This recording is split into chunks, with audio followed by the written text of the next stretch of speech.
Hello everyone, আসসালামু আলাইকুম। সবাই কেমন আছেন? একটা স্টাইলিশ পায়জামা বানাবো, তো ভাবলাম তোমাদের সাথে একটু শেয়ার করি। তোমরাও কিন্তু এরকম স্টাইলিশ পায়জামা করে বসে বানাতে পারবা।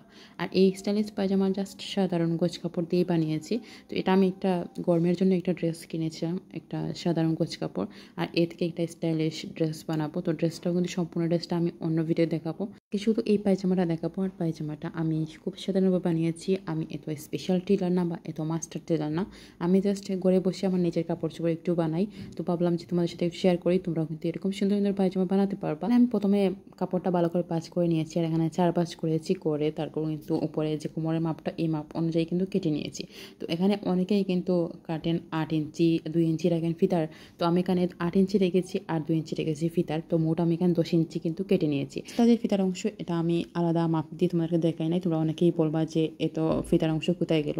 তো ফিতার অংশ আমি কিন্তু আমি একে রেখে কিন্তু 10 ইঞ্চি কেটে নিয়েছি। তারপর এখন আমি যে পায়জামার নিচের অংশ ওগুলো মাপ দিয়ে কেটে নিয়েছি। আর তারপর নিচের যে পায়ের অংশ মুহুরি থেকে একটু অল্প কেটে নিয়েছি, প্রায় 5 ইঞ্চির মতো। কারণ এই 5 ইঞ্চিতে কিন্তু আমি একটা সুন্দর ডিজাইন করব। আর ডিজাইনটা কীভাবে করব সব কিছু তোমাদের দেখানোর চেষ্টা করব। তো প্রথমেই দেখো আমি এখানে কীভাবে একটা রাউন্ড দিয়ে কেটে নিয়েছি। আর এটা এক সাইডে হবে, এক সাইড দিয়ে কিন্তু রাউন্ড দিয়ে কেটে নিয়েছি অল্প একটু কাপড়। তো বেশি কাপড় নেই নাই, বেশি কাপড় নিলে কিন্তু পায়জামাটা ছোটো হয়ে যাবে। তো তোমাদের নিজের মাপ অনুযায়ী কিন্তু কেটে নিবা। আর তারপর তার মুহুরি অংশ থেকে একটু 5 ইঞ্চি কেটে নিবা। তো এই তো কিন্তু আমার হয়ে গেছে কাটা। আর এখন বর্তমানে আমি এখানে লেস লাগিয়ে নেব।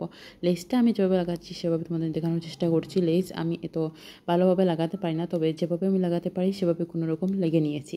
আর লাগানোর পর এরপর আমি এখানে ছোটো ছোটো করে হালকা কেটে নিয়েছি যেন লেসটা সুন্দর মতো বসে, যার কারণে অল্প অল্প করে কেটে নিয়েছি এই কাপড়টা কেটে নিয়ে তারপর কিন্তু উল্টে নিয়েছি। এর উপরে একটা চাপ সেলাই দিয়ে দেবো। তো চাপ সেলাইটা আমি কিন্তু এখন দেবো না, কারণ এখনও অনেক কাজ বাকি আছে।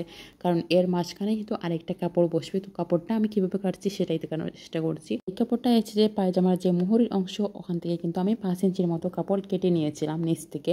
তো এই নিচের অংশই কিন্তু আমি এই সুন্দর ডিজাইনটা করব, যার কারণে এখানে অল্প একটু কাপড় কেটে নিয়েছিলাম। আর তারপর এখানে ছোট্ট ছোট্ট করে সেলাই করে নিয়েছি। ছোট্ট ছোট্ট সেলাই বলতে আমি এখানে 1 ইঞ্চির মতো একটু ফাঁকে রেখে কিন্তু এই ছোট্ট ছোট্ট সেলাইটা করে নিয়েছি। 1 ইঞ্চির মতো জায়গা রেখে তারপর এই দুইটা সেলাই করছি, আর ছোট্ট ছোট্ট করে সেলাইটা করছি যেন সুন্দর একটা ডিজাইন হয়। তো এরকম ডিজাইন বর্তমানে খুবই ট্রেন্ডিংয়ে এই ডিজাইনটা আছে। আর এটা অনেক স্টাইলিশ একটা পায়জামা। আমি দুইটা সাইড সেম করে সেলাই করে নিয়েছি। আর তারপর এখন আমি একটা কাপড় লাগাবো, নিচে একটা কাপড় লাগিয়ে তার উপরে একটা লেস লাগাবো। লেসটা কিন্তু মুহুরির নিচে থাকবে। তো আমি এখানে মুহুরির নিচে অংশ লেস লাগিয়ে তারপর এই মুহুরির কাজটা শেষ করে নিয়েছি। আর তারপর এর উপরে যে কাপড়ের অংশ ওটা কিন্তু লাগিয়ে নিচ্ছি। এটা লাগাতে হলে একটু সেম মাপ দিয়ে লাগাতে হলে অবশ্যই আলপিন দিয়ে আগে আটকে নিবা, আর তার উপরে সেলাই করে নিবা। আগে যদি আটকে নাও তাহলে কিন্তু কাপড়টা নড়াচড়া করবে না এবং সেম মাপেই কিন্তু বসবে। তো এই তো আমার কাপড়টা কিন্তু আমি আটকে নিয়েছি, আর তার উপর কিন্তু সেলাই করে নেব। এরকম করলে কিন্তু খুব সহজ হয় আর খুবই সুন্দরে কিন্তু এটা বসে যায়। তো তোমরাও কিন্তু এরকম একটা টিপস ফলো করবা, তাহলে দেখবা এটা কিন্তু নড়ে যাবে না, আর যে জায়গায় বসাবো সেই সেম জায়গায় কিন্তু বসবে। একটা পায়ের অংশ সেলাইটা আমি ভালোভাবে তোমাদেরকে দেখালাম। তো আরেকটা পায়ের অংশ কিন্তু আমি অফ ক্যামেরা করে নেব, কারণ সব কিছু দেখানো সম্ভব হয় না। তো অফ ক্যামেরায় কিন্তু আমি বাকিটা কাজ করে নিয়েছি।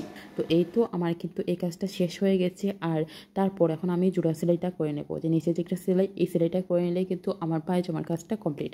আর উপরে যে আছে কোমরের অংশ ওগুলো কিন্তু আমি লাগিয়ে নিয়েছি। আর ওইটা কিন্তু আমি দেখাই নাই, কারণ এটা কিন্তু সবাই পারে, যার কারণে এটা স্পেশাল করে দেখানোর কিছু নাই। আর সালোয়ারের ডিজাইন তোমাদের কাছে কেমন লেগেছে তবে প্লিজ কমেন্ট, ভালো লাগে পেজটা ফলো করে রেখো। আবার দেখা হবে অন্য কোনো ডিজাইন দিয়ে কোনো ডিজাইন। আল্লাহ হাফিজ।